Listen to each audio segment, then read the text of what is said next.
যখন পুরীতে জগন্নাথ দেবের সেই দিব্য মন্দির হয় তখন কেবল মানবই নয়, সকল দেব ও মনীষীরাও সেই দিব্য দর্শন করতে আসেন। আর এই সবকিছু দেখে সমুদ্রদেবেরও জগন্নাথ দেবকে দর্শন করার তীব্র ইচ্ছা জাগরিত হয়।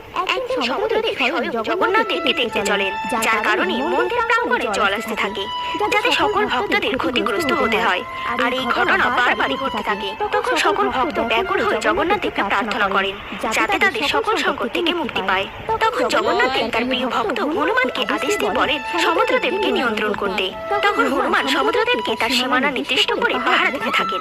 তখন সমুদ্রদেব এক যুক্তি ভাবেন আর বারবার হনুমানকে বলতে থাকে, হনুমান তুমি তো পরম ভক্ত, তোমার কি প্রভুর দর্শন করার ইচ্ছা হয় না?